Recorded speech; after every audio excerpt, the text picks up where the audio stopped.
এক হাদিসের মধ্যে আসছে রাসূল সাল্লাল্লাহু আলাইহি সাল্লামের এক সাহাবী নবীর খেদমত করছে, সহিহ মুসলিমের বর্ণনা।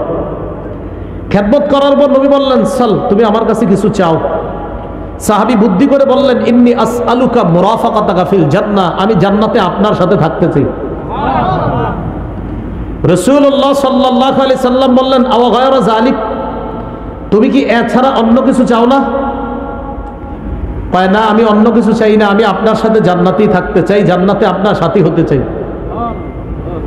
এই কথা বলার পর নবী বললেন, আইন্নী আলা নাফসিকা বিকাসরাতিস সুজুদ, তুমি এক কাজ করবা, বেশি বেশি সেজদা করবা, নামাজ পড়বা। যত বেশি নামাজ পড়বা, নামাজের মাধ্যমে জান্নাতে আমার তত কাছাকাছি থাকতে পারবা। এখন একদল মানুষের স্লোগান কয়, আমি নামাজ না পড়লেও নবীর প্রেম আছে। অথচ নবী বলতেছে নামাজ পড়লে কাছাকাছি হওয়া যায়, আর হে বলতেছে নামাজ না পড়লেও নবীর প্রেম আছে।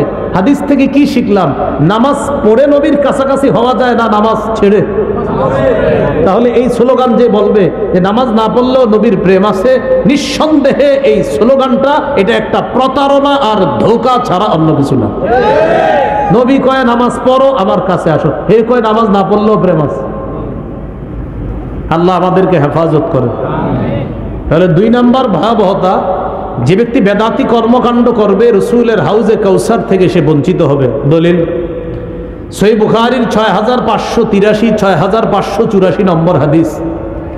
এই হাদিসের মধ্যে রাসূল সাল্লাল্লাহু আলাইহি সাল্লাম বলেন, আনা ফারাতুকুম আলাল হাউজ, কিয়ামতের ময়দানে আমি আগে আগে হাউজে কাউসারের সামনে চলে যাব, সেখানে আমি আগে থাকব। মান মাররা আলাইয়া, আমার কোন উম্মত আমার সামনে দিয়ে অতিক্রম করবে, সারিবা, যেই অতিক্রম করবে সে ওই কাউসারের পানি পান করবে। ওয়ামান শারিবা লাম ইয়াজমা আবাদা, যে ব্যক্তি কাউসারের পানি পান করবে সে জান্নাতে যাওয়ার আগে আর পিপাসার্ত হবে না। তাহলে নিয়ম কি হলো? নবী বলেন আমি কাউসারের সামনে থাকবো, আমার সামনে দিয়ে যে অতিক্রম করবে সেই পানি পান করবে। এবার নবীজি বলেন, লা ইয়ারিদান্না আলাইয়া আকওয়াম আ'রিফুহুম ওয়া ইয়া'রিফুনানি, আমার সামনে এমন একদল মানুষ আসবে যাদেরকে আমি চিনবো, তারাও আমাকে চিনবে, আমি চিনবো, তারা আমার উম্মত, তারা চিনবে আমি তাদের নবী। তো নিয়ম অনুযায়ী আমার সামনে যে আসবে তাকেই কাউসার পান করাবো। এখন আমি কাউসার পান করাবো, ইতিমধ্যে দেখবো সুম্মা ইউহালু বাইনি ওয়া বাইনাহুম, আমার মাঝে আর তাদের মাঝে প্রতিবন্ধকতা সৃষ্টি করা হয়েছে। আমি বলবো ফাকুলু ইয়া রাব্বি ইন্নাহুম মিন্নি, আল্লাহ এরা তো আমার উম্মত। আল্লাহর পক্ষ থেকে জবাব দেওয়া হবে, ইন্নাকা লা তাদরি মা আহদাসু বা'দাক, নবী আপনি জানেন না দুনিয়া থেকে আপনি চলে আসার পর তারা কত নতুন নতুন বেদাত সৃষ্টি করেছে, এটা আপনার জানা নাই। এই জন্য আপনি আজকে তাদেরকে কাউসার পান করাতে পারবেন না। যেই নবী একটু আগে কাউসার পান করাইতে চাইলেন, এই নবী এখন কি বলবে দেখেন, ফাকুলু সুহকান সুহকান লিমান গায়্যারা বাদি, নবী বলেন আমি তখন বলবো আমার পরে যারা আমার রেখে আসা শরীয়তের মধ্যে নতুন কিছু ঢুকিয়ে শরীয়তকে পরিবর্তন করে দিয়েছে, আমার সামনে থেকে দূর হও, দূর হও, আমি চেহারাও দেখতে চাই না। তাহলে একটু আগে কাউসার পান করাইতে চাইলেন, এখন বলতেছে কি সুহকান সুহকান, দূর হও। এই জন্য ভাইয়ারা বেদাতি কর্মকাণ্ড করেন না। এলাকার মসজিদের ইমাম খতিব, আশেপাশের মাদ্রাসার ওলামায়ে কেরাম মাঝে মাঝে এগুলা বললে আপনারা পরের দিন চাকরি নোট করে দেন।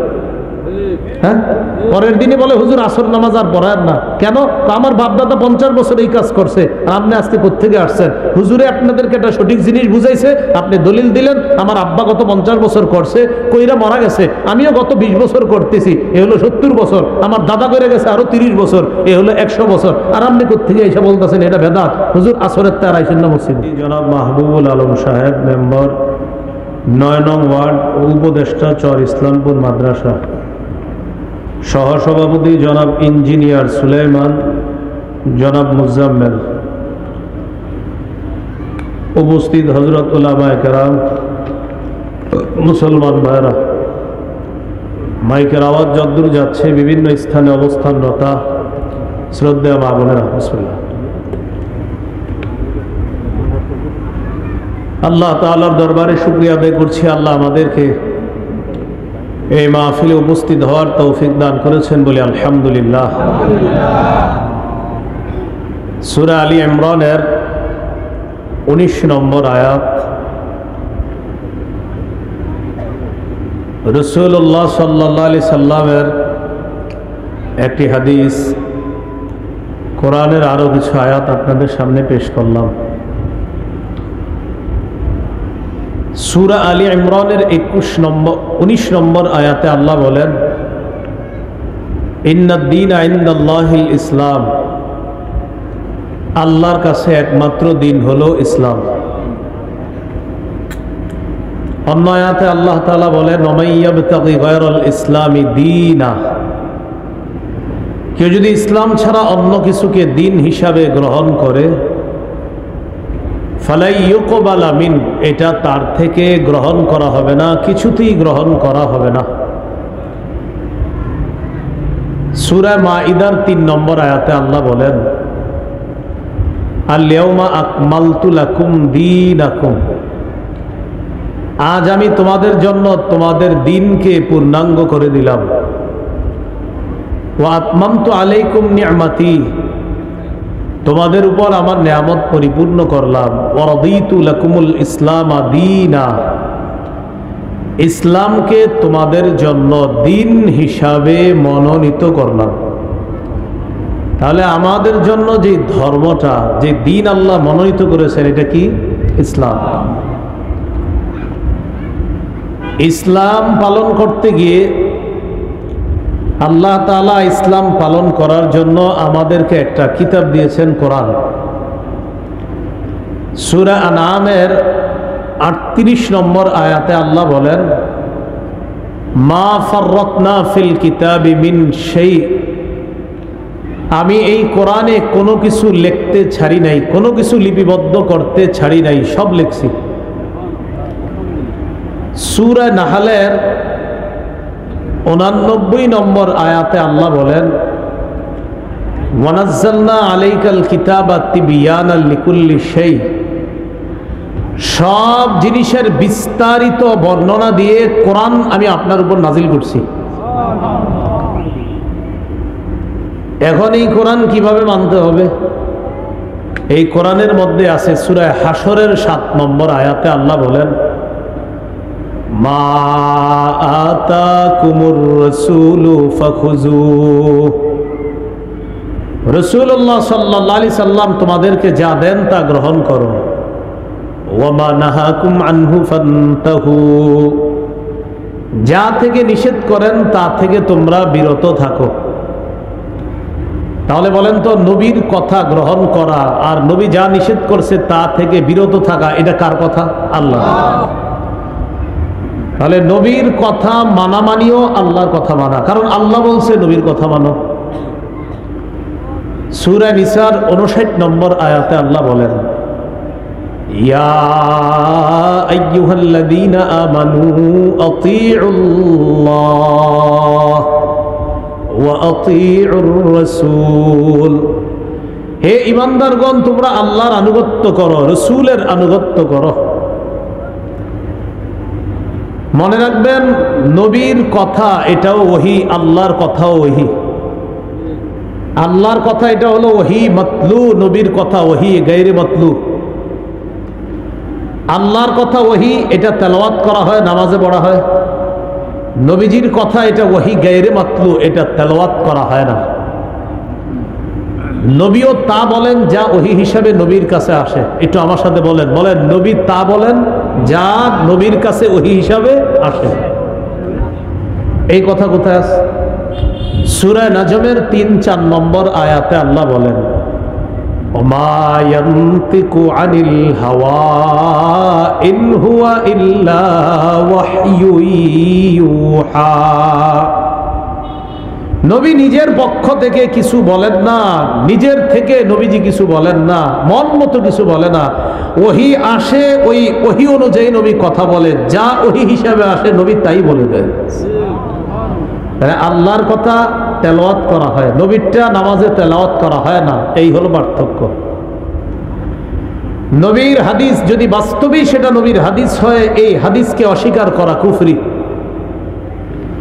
সূরা আলী ইমরানের 32 নম্বর আয়াতে আল্লাহ বলেন, কুল আতিউল্লাহ ওয়ার রাসূল فإن تولوا فإن الله لا يحب الكافرين। নবী আপনি বলেন আতিউল্লাহ, তোমরা আল্লাহর আনুগত্য করো, আর রাসূল, রাসূলের আনুগত্য করো। ফাইন তাওয়াল্লাউ, এই কথা বলার পর তারা যদি আল্লাহ এবং রাসূলের আনুগত্য না করে, তাহলে এদেরকে জানায়া দেন আল্লাহ কাফেরদেরকে ভালোবাসেন না। তাহলে নবীর কথা না মানাটা কুফরি, আর কুফরি করলে কাফের, আর কাফেরকে আল্লাহ ভালোবাসেন না। নবীর কথা মানা মানি আল্লাহর কথা মানা। সুবহানাল্লাহ। নবীর কথা মানা আল্লাহর কথা মানা। দলিল সূরা নিসার ৮০ নম্বর আয়াতে আল্লাহ বলেন, মাইয়ুতির রাসূলা ফাকাদ আতাআল্লাহ, যে রাসূলের আনুগত্য করে সে আল্লাহর আনুগত্য করল। নবীজি কি দুনিয়াতে আছে এখন? তো নবীর আনুগত্য কিভাবে করবেন? নবীর হাদিস থেকে জানতে হবে, আদেশ নিষেধ জানার পর ওটা মানা। আর আল্লাহ বলেন আমার নবীকে কেউ মানলো তো আল্লাহকে মানলো। আল্লাহর কথা আর নবীর সুন্নত অনুযায়ী কোনো মুমিনের মাঝে যখন ফয়সালা করে দেওয়া হয়, তখন মুমিনদের বক্তব্য হবে শুনলাম মানলাম। বলেন তো, কোনো মুমিনকে যখন বলা হয় ও মুমিন, আল্লাহ বলছে এই কথা তুমি কি মানো, নবী বলছে এই কথা তুমি কি মানো, তখন মুমিন বলবে হ্যাঁ শুনলাম মেনে নিলাম। মুমিন কি বলবে? শুনলাম মেনে নিলাম। এটাও কোরআনে আছে। সূরা নূরের ৫১-৫২ নম্বর আয়াতে আল্লাহ তাআলা বলেন, ইন্নামা কানা কাউলাল মুমিনিনা ইযা দুউ ইলাল্লাহ إذا دعوا إلى الله ورسوله ليحكم بينهم أن يقولوا سمعنا وأطعنا। ইমানদারদেরকে যখন আল্লাহর দিকে ডাকা হয় আর নবীর দিকে ডাকা হয় তাদের মাঝে ফয়সালা করার জন্য, আল্লাহর দিকে ডাকা হয় দ্বারা উদ্দেশ্য কোরআনের দিকে, নবীর দিকে ডাকা হয় দ্বারা উদ্দেশ্য সুন্নতের দিকে। আল্লাহর কোরআন আর সুন্নত অনুযায়ী তাদের মাঝে ফয়সালা করার জন্য যখন তাদেরকে আহ্বান করা হয়, মুমিন তুমি একটা সমস্যায় পড়ছো, এই সমস্যার সমাধানটা কোরআন সুন্নাহ অনুযায়ী করব, তো আল্লাহ বলেন তখন মুমিনের জবাব হয় সামি'না ওয়া আতা'না, আমরা শুনলাম মেনে নিলাম। তাহলে বলেন তো, কোরআন আর সুন্নাহ অনুযায়ী মুমিনের মাঝে যদি ফয়সালা হয়, মুমিনের জবাব কি হবে? শুনলাম মানলাম। আব্দুল্লাহ ইবনে আব্বাস রাদিয়াল্লাহু তাআলা আনহুমা বলেন, লাউ দাআলি ইকালু বাঈর, আমার যদি ওটের একটা রশিও হারিয়ে যায়, লাওয়াজাতুহু ফি কিতাবিল্লাহ, এই রশিটা খোঁজার সমাধান আমি কোরআনে পেয়ে যাই। সুবহানাল্লাহ। আমার যদি ওটের একটা রশিও হারায়, এই রশিটা যে আমি কিভাবে পাবো এটার সমাধান কোরআনে পাই।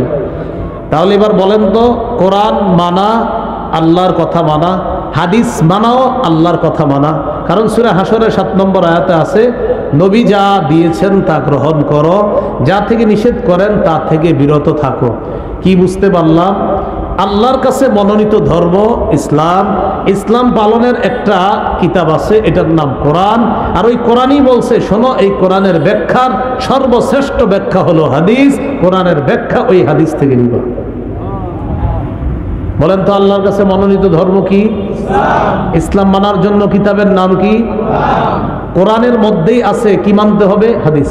আবার বলেন, আল্লাহর কাছে মনোনীত ধর্ম ইসলাম মানতে হলে কিছু নিয়ম নীতি জানতে হবে কোন কিতাব থেকে? আর কোরআনেই আছে আবার কি মানতে হবে? এতটুকু বুঝে আসছে সবার? এবার আমার সাথে বলেন, কোরআন সুন্নাহ অনুযায়ী বলেন ইসলাম পালন করতে গিয়ে বাড়াবাড়িও করব না, ছাড়াছাড়িও করব না। আল্লাহ যা বলেন নাই, বলেন নবী যা বলেন নাই সেটা করব না। আল্লাহ যা করতে বলেছেন, নবী যা করতে বলেছেন সেটা ছাড়ব না।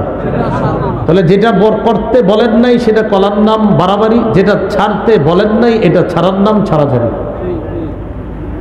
এবার দেখি সুন্দরভাবে বলেন, আল্লাহর কাছে একমাত্র ধর্ম ইসলাম পালনের একটা কিতাব আছে, কোরআনে আছে, আরেকটা মানতে হবে হাদিস। আর কোরআন আর হাদিস অনুযায়ী ইসলাম পালন করতে গিয়ে কি করা যাবে না, আবার কি করা যাবে না?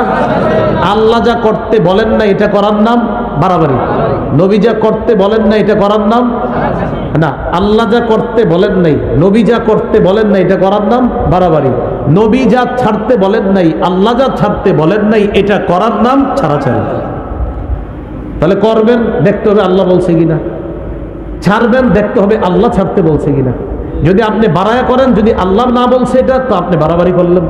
যদি ছাড়েন, দেখতে হবে নবী আর আল্লাহ বলছে কিনা এটা ছাড়ার জন্য। যদি আপনি ছাড়েন, ভাই আল্লাহ তো ছাড়তে বলেন নাই, কেন ছাড়লেন, এটার নাম ছাড়াছাড়ি। এতটুকু বুঝছেন? এবার মূল আলোচনায় যাই। ইসলাম ধর্মের মধ্যে কিছু বাড়াবাড়ি হয় আমাদের। এই বাড়াবাড়ির একটা বাড়াবাড়ির নাম বেদাত।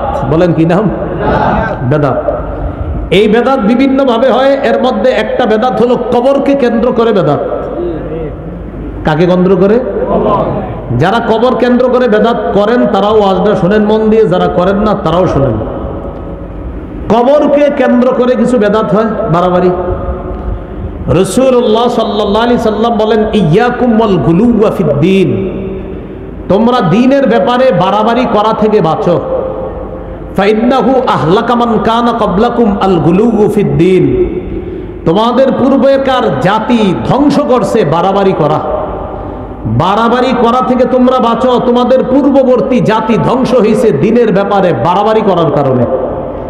দ্বীনের ব্যাপারে এরা বাড়াবাড়ি করতে গিয়ে ওই বাড়াবাড়ি তাদেরকে ধ্বংস করে ছাড়ছে। আবু দাউদের বর্ণনা 4608 নম্বর হাদিস। এই হাদিসের মধ্যে রাসূলুল্লাহ সাল্লাল্লাহু আলাইহি সাল্লাম বলেন, হালাকাল মুতানাত্তিউনা হালাকাল মুতানাত্তিউনা হালাকাল মুতানাত্তিউনা ক্বালাহা সালাসা। নবীজি বলেন, বাড়াবাড়িকারীরা ধ্বংস, সীমালঙ্ঘনকারীরা ধ্বংস, বাড়াবাড়িকারীরা ধ্বংস। এইগুলো আজকে আমাদের আলোচনার ভূমিকা। এখন আমরা মূল আলোচনায় জানবো যে আমরা ইসলাম ধর্ম পালন করতে গিয়ে বিশেষ করে এই এশিয়া মহাদেশ আর বিশেষ করে আমাদের বাংলাদেশে আমরা কিছু বেদাত নামক বাড়াবাড়ি করি। কি নামক? বেদাত। ইমাম মালিক রহমতুল্লাহি আলাইহি কি বলছে এটা একটু শুনি, শোনার পর বেদাতের সংজ্ঞা হাদিস থেকে নেই। ইমাম মালিক রহমতুল্লাহি আলাইহি বলেন, মান ইবতাদা ফিল ইসলামি বিদআতান ইয়ারাহা হাসানাতান ফাকাদ জাআমা আন্না মুহাম্মাদান খানার রিসালা। ইমাম মালিক বলেন, কেউ যদি ইসলামের মধ্যে নতুন কোনো বেদাত চালু করে আর এটাকে যদি সে উত্তম মনে করে, আপনি ইসলামের মধ্যে একটা নতুন কিছু আবিষ্কার করলেন আর মনে করলেন এটা তো ভালো, হুজুর এটাতে আবেগ কাজ করে। কি বললেন? বেদাতগিরি করলেন আর বললেন এটাতে আবেগ কাজ করে। এই আবেগে বেদাতগিরি করলেন আর এটা আপনার কাছে ভালো লাগলো। ইমাম মালিক বলেন, যেই ব্যক্তি বেদাতি কর্মকাণ্ড করে আর মনে করে ভালো লাগছে এটা, সে কেমন যেন এই কথা বলতে চায় যে মুহাম্মদ সাল্লাল্লাহু আলাইহি সাল্লাম ইসলামের দায়িত্ব পালনে ত্রুটি রেখে গেছে, খেয়ানত করে গেছে। নবী কি ইসলাম পূর্ণাঙ্গ রেখে গেছে না অপূর্ণাঙ্গ? তো এই হযরত নতুন বেদাতগিরি সৃষ্টি করে বুঝাইতে চায় নবী এটা কইরা পূর্ণ করে যেতে পারে নাই, তা আমি নতুন একটা বেদাত ঢুকাইলাম। তাহলে কোন ব্যক্তি যদি নতুন বেদাত চালু করে ইসলামের মধ্যে, এর অর্থ হলো এই, নবী এটা পূর্ণ করে যেতে পারে নাই তাই সে পূর্ণ করেছে। এই জাতীয় কাজ যে করবে এটার নাম হবে বেদাতি কর্মকাণ্ড। ওই বেদাতি কর্মকাণ্ডের বিরোধিতা করা এটা মুসলমানদের জন্য আবশ্যক হয়ে যায়। মুসলমানদের জন্য কি হয়ে যায়? আবশ্যক। বেদাত কাকে বলে? সহিহ বুখারীর 2697 নম্বর হাদিস, 2697।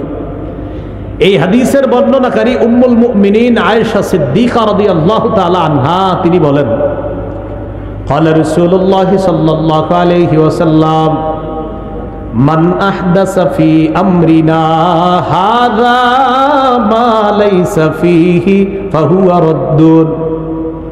কোন ব্যক্তি যদি আমাদের ইসলামী শরীয়তের মধ্যে ইবাদতের নামে সওয়াবের আশায় নতুন কিছু সৃষ্টি করে, এটা প্রত্যাখ্যান করা হবে। এটা আমার সাথে বলেন, কোন ব্যক্তি ইসলামের মধ্যে ইবাদতের নামে সওয়াবের আশায় নতুন কোনো কিছু যদি সৃষ্টি করে, এটা বেদাত। এই বেদাত পরিত্যাজ্য। এটা যতই সুন্দর হোক, বেদাত যতই সুন্দর হোক না কেন, এটা কি হবে? পরিত্যাজ্য হবে। এইগুলো বেদাতের সংজ্ঞা হাদিস থেকে জানলাম। বেদাতের ভয়াবহতা মন দিয়ে শুনেন। বেদাতের এক নাম্বার ভয়াবহতা, এটা আমার সাথে বলেন, বলার পর হাদিসটা শোনাই। বলেন, বেদাতি ব্যক্তি তার বেদাতি কর্মকাণ্ড না ছাড়া পর্যন্ত আল্লাহ তার তওবা কবুল করবেন না। বেদাতগিরি করতেছে আর বলতেছে আল্লাহ আতুবু ইলাইহি, আল্লাহ আপনি মাফ করেন, মাফ করেন, মাফ করেন, মাফ করেন, মাফ করেন, এইগুলো বলতে বলতে বলতে বলতে শুরু করে দিছে বেদাত। মানে উনি বেদাতের মধ্যে থাইকা বলতেছে আস্তাগফিরুল্লাহ, আস্তাগফিরুল্লাহ, আস্তাগফিরুল্লাহ, আস্তাগফিরুল্লাহ। নবী কয় মাফ হবে না, মাফ হবে না, মাফ হবে না। কয় কেন? তুমি তো বেদাতই ছাড়ো নি। সহিহুত তারগীব 54 নম্বর হাদিস। قال رسول الله صلى الله عليه وسلم إن الله حجب التوبة عن كل صاحب بدعة حتى يدع بدعته। রাসূলুল্লাহ সাল্লাল্লাহু আলাইহি সাল্লাম বলেন, আল্লাহ তাআলা প্রত্যেক বেদাতি ব্যক্তিকে ততক্ষণ ক্ষমা করবেন না, ততক্ষণ তার তওবা কবুল করবেন না, যতক্ষণ ওই বেদাতি ব্যক্তি তার বেদাতি কর্মকাণ্ড না ছাড়বে। আল্লাহ আমাদের সকলকে বেদাতি কর্মকাণ্ড থেকে হেফাজত করেন। এই গেল বেদাতের এক নাম্বার ভয়াবহতা।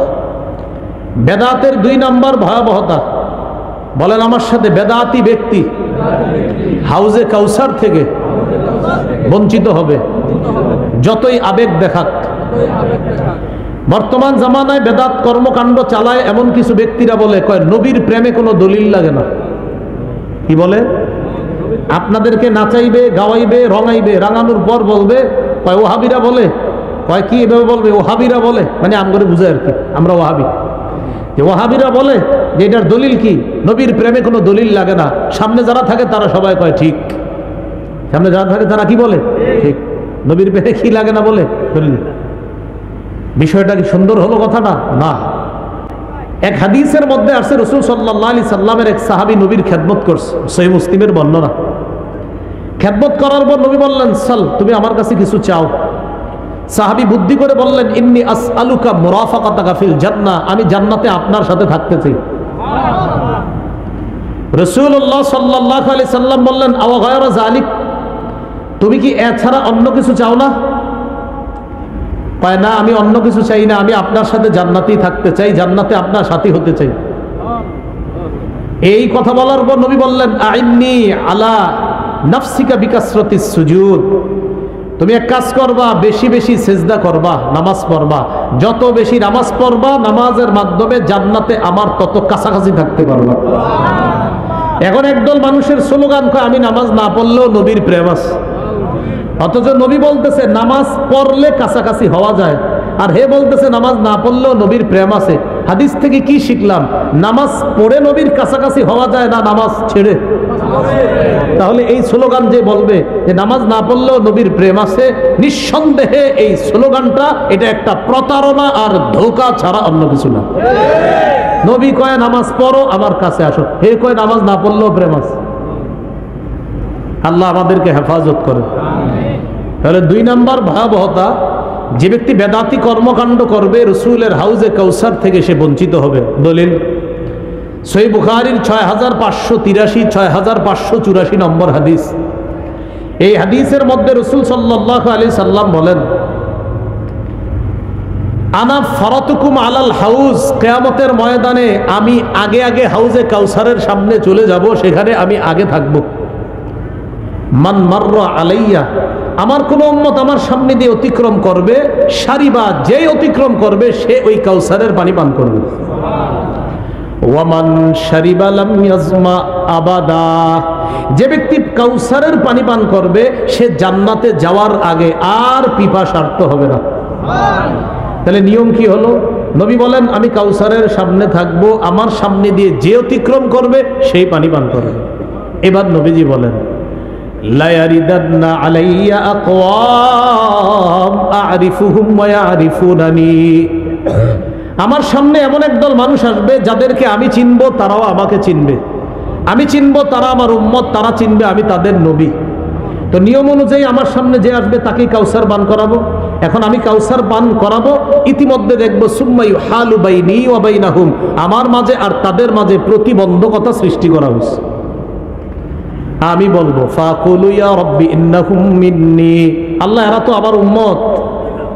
আল্লাহর পক্ষ থেকে জবাব দেওয়া হবে ইন্নাকা লা তাদরি মা আহদাসু বা'দাক, নবী আপনি জানেন না দুনিয়া থেকে আপনি চলে আসার পর তারা কত নতুন নতুন বেদাত সৃষ্টি করেছে, এটা আপনার জানা নাই। এই জন্য আপনি আজকে তাদেরকে কাউসার পান করাতে পারবেন না। যেই নবী একটু আগে কাউসার পান করাইতে চাইলেন, এই নবী এখন কি বলবে দেখেন, ফাকুলু সুহকান সুহকান লিমান গায়্যারা বাদি, নবী বলেন আমি তখন বলবো আমার পরে যারা আমার রেখে আসা শরীয়তের মধ্যে নতুন কিছু ঢুকিয়ে শরীয়তকে পরিবর্তন করে দিয়েছে, আমার সামনে থেকে দূর হও দূর হও, আমি চেহারাও দেখতে চাই না। তাহলে একটু আগে কাউসার পান করাইতে চাইলেন, এখন বলতেছে কি সুহকান সুহকান, দূর হও। এই জন্য ভাইয়ারা বেদাতি কর্মকাণ্ড করেন না। এলাকার মসজিদের ইমাম খতিব, আশেপাশের মাদ্রাসার ওলামায়ে কেরাম মাঝে মাঝে এগুলা বললে আপনারা পরের দিন চাকরি নোট করে দেন। হ্যাঁ, পরের দিনে বলে হুজুর আসর নামাজ আর পড়ায় না কেন? আমার বাপদাদা 50 বছর এই কাজ করছে, আর আপনি আজকে কোত্থেকে আসছেন? হুজুরে আপনাদেরকে একটা সঠিক জিনিস বুঝাইছে, আপনি দলিল দিলেন আমার আব্বা গত 50 বছর করছে, কইরা মারা গেছে, আমিও গত 20 বছর করতেছি, এ হলো 70 বছর, আমার দাদা করে গেছে আরো 30 বছর, এ হলো 100 বছর, আর আপনি কোত্থেকে এসে বলতেছেন এটা বেদাত? হুজুর আসরের তার আইসেন না মসজিদে। এটা ঠিক করেন নাই। কেন ঠিক করেন নাই? ইব্রাহিম নবী তার জাতিকে বুঝাইল এইগুলা শিরিক, এই পূজা করা শিরিক। তার জাতি এইগুলা শোনার পর ইব্রাহিম আলাইহিস সালাতু ওয়াস সালামের কথা তারা বুঝছে যে আসলে ইব্রাহিমের কথা সত্য। বুঝা শোনার পর সব যখন ঠিক বুঝাইসে গেছে, এবার ইব্রাহিম নবী বলতেছে এগুলা ঠিক না, এগুলা অন্যায়। এখন দেখেন সর্বশেষ তাদের বুঝাসার পরে জবাব, ইব্রাহিম শোনো, তুমি যা বুঝানোর বুঝাইছো, ওয়াজাদনা আবাআনা কাযালিকা ইয়াফআলুন, বাপ দাদাদেরকে দেখছি এগুলা করতে, তাই আমরাও করবো, আর কোনো দলিল চাই না। তাহলে বাপ দাদা করছে, এই উত্তরগুলা কাদের? কাফেরদের। ভুল কাজ বাপ দাদা করছে, উত্তরগুলা কারা দিত? কোরআনের অসংখ্য জায়গায় পাইবেন কাফেররা নবীদের কথায় কথায় বুঝাইসে যাইতো, সর্বশেষ জবাব দিত। নবীর কথা বুঝতো, হা হা তুমি ঠিক বলছো, সব বুঝার পর সর্বশেষ বলতো আমার বাপ দাদা করছে, আমি করব। আবু তালেব একদম নবী গেছে, পাশে বসা রয়েছে, আবু তালেবের পাশে চামচারা বসা, লিডাররা। আবু তালেবকে রাসূল সাল্লাল্লাহু আলাইহি ওয়াসাল্লাম বলতেছে, চাচা লা ইলাহা ইল্লাল্লাহ বলেন, উহাজ্জু লাকা বিহা, আমি এই কালিমা, আপনি লা ইলাহা ইল্লাল্লাহ বলেন, এটা দিয়ে আল্লাহর কাছে আমি দলিল পেশ করব কিয়ামতের মাঠে। চাচা আপনাকে আমি জান্নাতে নেওয়ার চেষ্টা করব, আপনি একটু পড়েন।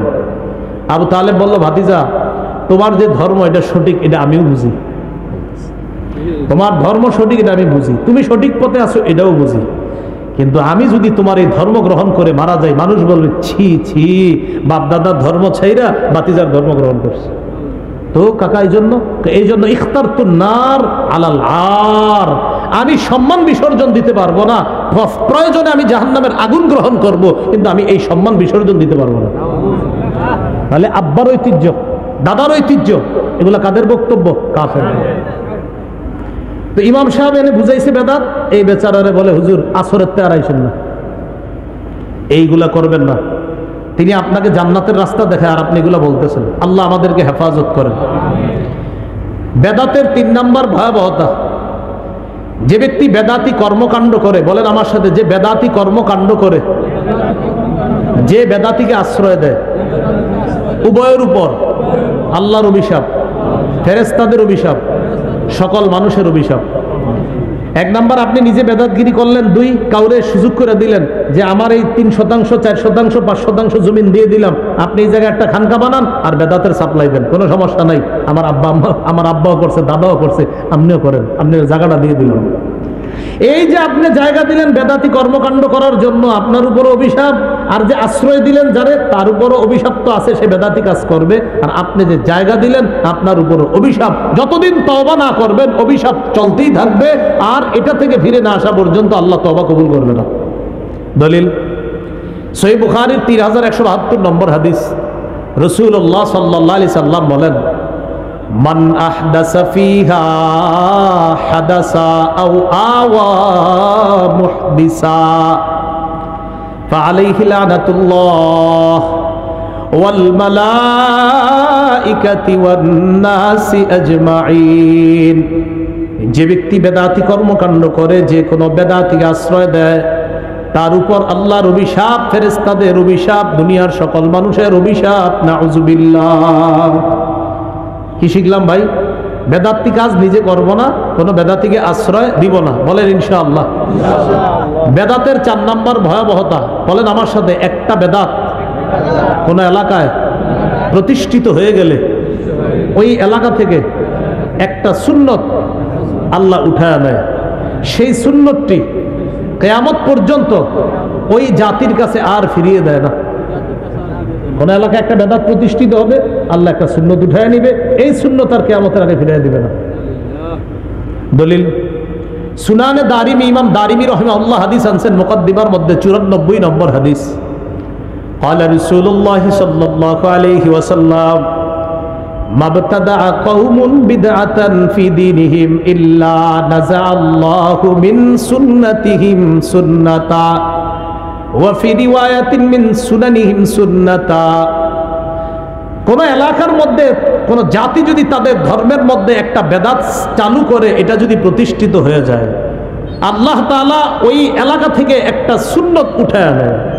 সুম্মা লা ইয়ারুদ্দুহা ইলাইহিম ইলা ইয়াউমিল কিয়ামাহ। কিয়ামত পর্যন্ত ওই সুন্নত ওই জাতির কাছে আল্লাহ আর ফিরিয়ে দেয় না। এই জন্য এলাকার উলামায়ে হযরত আছেন, এলাকাবাসীর কাছে আমার উদাত্ত আহ্বান, এলাকার মধ্যে যদি কোনো বেদাত দেখেন চালু হয়, কেউ যদি কোনো বেদাত প্রতিষ্ঠিত করে, আলেমদের সাথে মিলেমিশে সম্মিলিতভাবে ওই বেদাতের প্রতিবাদ করবেন, ওই বেদাতকে এলাকা থেকে দূর করবেন। না হয় কপাল খারাপ, কিন্তু আপনাদের সুন্নত কিন্তু আল্লাহ উঠায় নেবেন। ইবনে মাজার বর্ণনা 2865 নম্বর হাদিস, 2865 নম্বর হাদিস। এই হাদিসের মধ্যে আছে ক্বালা রাসূলুল্লাহ সাল্লাল্লাহু আলাইহি ওয়াসাল্লাম, নবীজি বলেন, ইন্নাহু সায়ালি আমরাকুম মিন বা'দি রিজাল ইউতফিউনাস সুন্নাহ ওয়া ইউহদিসুনা বিদআহ ওয়া ইউআখিরুনাস সালাতা আন মাওয়াকিতিহা। নবী বলেন, আমার পর তোমাদের ধর্মীয় দায়িত্বশীল হবে এমন মানুষরা যারা সুন্নতকে মিটাইয়া দিবে। যারা কি মিটাইয়া দিবে? সুন্নত। আপনাদের সামনে এরকম এরকম মানুষ বসে, সামনে লাখ লাখ মানুষ বসে, এই লোক হাজার হাজার লাখ লাখ মানুষের সামনে বৈশা সুন্নত মিটাইয়া দিচ্ছে, এবং তাকে আপনারা দ্বীনের নেতা মনে করতেছেন। নবীজি বলতেছেন, আমার পরে ধর্মীয় নেতা হবে এমন এমন মানুষ, ইউতফিউনাস সুন্নাহ, যারা সুন্নতকে নিভিয়ে দিবে, ওয়া ইউহদিসুনা বিদআহ, যারা বেদাত প্রতিষ্ঠিত করবে, ওয়া ইউআখিরুনাস সালাতা আন মাওয়াকিতিহা, যারা সময় মতো নামাজকে নিতে নিতে নিতে নিতে একদম শেষ হতে গিয়ে নামাজ পড়বে। আসরের নামাজ কোনো মতে সূর্য ডুবার সময় গিয়ে আল্লাহু আকবার 4টা ঠোকর দিবে, এরকম করবে। আব্দুল্লাহ ইবনে মাসউদ রাদিয়াল্লাহু তাআলা আনহু বললেন, হুজুর কাইফা বি ইন আদরাকতুহুম, এই জাতীয় বেদাতি যদি পাই কি করব? এখন আপনারা আমরা সবাই একসাথে বলি, চলেন, যদি আমরা এই জাতীয় বেদাতি পাই তা আমরা কি করব? নবীজি জবাব দিয়ে দিয়েছে, লাইসা তাআতুন লিমান আসাল্লাহ, যে আল্লাহর নাফরমানি করে তার কথা মানা যাবে না, যে আল্লাহর নাফরমানি করে তার কথা মানা যাবে না। অতএব যে সুন্নতকে নিভায়া দেয়, বেদাত সৃষ্টি করে, সে আল্লাহর নাফরমান। নবী বলতেছে এই নাফরমানের কথা মানা যাবে না। নাফরমানের কথা কি করা যাবে না? মানা যাবে না। এই হলো বেদাতের 4 নম্বর ভয়াবহতা। বেদাতের 5 নম্বর ভয়াবহতা, যে ব্যক্তি বেদাতগিরি করে, আল্লাহ না করেন যদি এই আকীদা নিয়ে মারা যায়, যে মরার সময় তার বেদাতি আকীদা, বাস তার ঠিকানা জাহান্নাম। ইবনে মাজাহ, আবু দাউদ, নাসাই, এই 3 কিতাবের মধ্যে মিলে একটা হাদিস শোনাই। আবু দাউদের 4607, নাসাইর মধ্যে বর্ণনাটা আছে। রাসূলুল্লাহ সাল্লাল্লাহু আলাইহি সাল্লাম বলেন, ইন্নাহু মাইয়াইশ মিনকুম বা'দি ফাসায়ারা ইখতিলাফান কাসীরা, আমার পরে যারা দুনিয়াতে থাকবা তোমরা প্রচুর মতভেদ দেখতে পাবা। নবী বলছে আমার পরে দুনিয়াতে যারা বসবাস করবে তারা প্রচুর মতভেদ দেখবে। এখন একটু বলেন তো আপনারা, আমরা কি ভবিষ্যতে দেখবো না দেখতেছি? যেমন আপনারা সাধারণ মানুষদের একটা কমন ডায়লগ, এক হুজুর এক কথা বলে, আরেক হুজুর আরেক কথা বলে, কার কথা মানবো, এরকম বলেন না? তো নবীজি বলছে আমার পরে যারা দুনিয়াতে বসবাস করবে তারা প্রচুর মতভেদ দেখবে। এখন বলেন তো মতভেদ দেখবো না দেখতেছি? যেমন জুমার আজান কয়টা? হ্যাঁ বলেন, কিন্তু একটা ঝগড়া আছে কিনা? একদল বলতেছে কয়টা? একটা, আবার আমরা বলতেছি কয়টা? দুইটা। এখন এই যে মতভেদ দেখবো, এটা কে বলছে? নবীজি। তাহলে মন দিয়ে শুনেন, কথার কথা, জুমার আজান আমরা বলি দুইটা, আবার একদল মোহাব্বতের ভাই তারা বলে কয়টা? একটা। তো রাসূল বলছে আমার পরে যারা দুনিয়াতে থাকবে তারা প্রচুর মতভেদ দেখবা। এখন কথা হলো হুজুর মতভেদ দেখলে আমরা করবো কি? নবীজি জানিয়ে দিলেন ফালাইকুম বিসুন্নতি, এক নাম্বার কাজ, ওই মতভেদ যখন দেখবা তখন আমার সুন্নত আঁকড়ে ধরবা। সুবহানাল্লাহ। এখন আমরা একটা মতভেদের মধ্যে আছি, সেটা কি জুমার আজান কয়টা? তো মতভেদ হলো আমরা বলি দুইটা, আর একদল মোহাব্বতের ভাই বলে কয়টা? একটা। এখন আমরা এই মতভেদের মধ্যে নিরসন খুঁজতেছি। নবী বলে মতভেদ লাগলে প্রথমে আমার সুন্নত ধরবা। নবীর সুন্নত তালাশ করে জুমার আজান পাইছি একটা। বলেন কয়টা? একটা। এবার নবী বলতেছে ওয়াসুন্নাতিল খুলাফাইর রাশিদিনাল মাহদিয়িন, আমার হেদায়েত প্রাপ্ত খোলাফায়ে রাশেদার সুন্নত আঁকড়ে ধরবা। নবীর সুন্নতে পাইছি জুমার আজান একটা। এবার খোলাফায়ে রাশেদার সুন্নত, খোলাফায়ে রাশেদার মধ্যে প্রধান চারজন সাহাবীর মধ্যে একজন হযরত উসমান। হযরত উসমান জুমার দ্বিতীয় আজান চালু করছে। নবী বলছে মতভেদ যখন দেখবা, এক আমার সুন্নত ধরবা, দুই আমার সাহাবায়ে কেরামের সুন্নত ধরবা। নবীর সুন্নতে পাইছি আজান একটা, উসমানের সুন্নতে পাইছি আজান আরেকটা। অতএব নবীর সুন্নাহ মানা মানিও নবীর কথা মানা, উসমানের সুন্নাহ মানা মানিও নবীর কথা মানা। কারণ নবীজি বলছে আমার সুন্নত ধরো, সাহাবায়ে কেরামের সুন্নত ধরো। এখন বলেন তো নবীর সুন্নত ধরবো, কথাটা কার? বলেন নবীর। আমরা মতভেদ দেখবো না দেখতেছি? নবী বলছে মতভেদ দেখলে এক নাম্বার আমার সুন্নত ধরো। এরপরে বলছে খোলাফায়ে রাশেদার সুন্নত ধরো। আচ্ছা বলেন তো নবীর সুন্নত ধরতে হবে, কথাটা কার? নবীর। খোলাফায়ে রাশেদার সুন্নত ধরতে হবে, কথাটা কার? নবীজির। তাহলে খোলাফায়ে রাশেদার মধ্যে হযরত উসমান গনি আছে কিনা? এই হযরতে উসমান দ্বিতীয় আজান চালু করছে। মক্কা মদিনা সহ সারা পৃথিবীর ম্যাক্সিমাম জায়গায় জুমার আজান হয় দুইটা। এখন আপনার একদল মোহাব্বতের ভাই তারা বলতেছে না জুমার আজান একটা, আর আমরা বলতেছি না জুমার আজান দুইটা। আমাদের দলিল, নবী বলছে মতভেদ লাগলে আমার সুন্নত খোঁজো, আমার সাহাবীদের সুন্নত খোঁজো। আর নবীর সুন্নত আর সাহাবীদের সুন্নত মানার কারণেই আমাদের নাম আহলুস সুন্নাহ ওয়াল জামাআহ। আমরা নবীর সুন্নাহও মানি, জামাতে সাহাবা তাদের আদর্শও মানি। নবীর সুন্নতে পাই জুমার আজান একটা, জামাতে সাহাবার আদর্শে পাই সুন্নত দুইটা, জুমার আজান। এই জন্য আমরা জুমার আজান দেই দুইটা। আপনার নাম আগে ঠিক করতে হবে, আপনি কি শুধু আহলুস সুন্নাহ না আহলুস সুন্নাহ ওয়াল জামাআহ, এটা ঠিক করতে হবে। যদি বলেন আহলুস সুন্নাহ ওয়াল জামাআহ, তো নবীর সুন্নত মানতে হবে, সাহাবায়ে কেরামের আদর্শ মানতে হবে। আচ্ছা এবার সাধারণ জনগণ দেখি, বুঝছেননি? বলেন আমরা মতভেদ দেখব, কথাটা কার? নবীর। এখন জুমার আজান একটা না দুইটা, এই মতভেদটা কি দেখবো না দেখতেছি? এবার নবী বলছে মতভেদ দেখলে এক, কার সুন্নত খুঁজবো? নবীর। দুই নাম্বার কার সুন্নত? সাহাবীদের। বলেন তো নবীর সুন্নতে জুমার আজান পাই কয়টা? সাহাবীদের সুন্নতের মধ্যে জুমার আজান পাই কয়টা? নবীর সুন্নত মানা, কথাটা কার কথা? নবীর। সাহাবীদের সুন্নত মানা, কথাটা কার? আল্লাহ আমাদেরকে বুঝার তৌফিক দান করেন। এরপর নবী বলেন ইয়াকুম ওয়াল মুহদাসাত, তোমরা ইসলামের মধ্যে নতুন নতুন বেদাত আবিষ্কার করা থেকে বাঁচো। ফাইন্না কুল্লা মুহদাসাতিন বিদআহ, প্রত্যেক নতুন আবিষ্কার বেদাত। নাসাইতে আছে ওয়া কুল্লা বিদআতিন দালালাহ, প্রত্যেক বেদাত হলো পথভ্রষ্টতা। ওয়া কুল্লা দালালাতিন ফিন্নার, প্রত্যেক পথভ্রষ্টতার ঠিকানা জাহান্নাম। আল্লাহ আমাদের সকলকে বেদাতি কর্মকাণ্ড থেকে হেফাজত করেন। এইগুলো আমাদের আজকের আলোচনার প্রথম অংশ।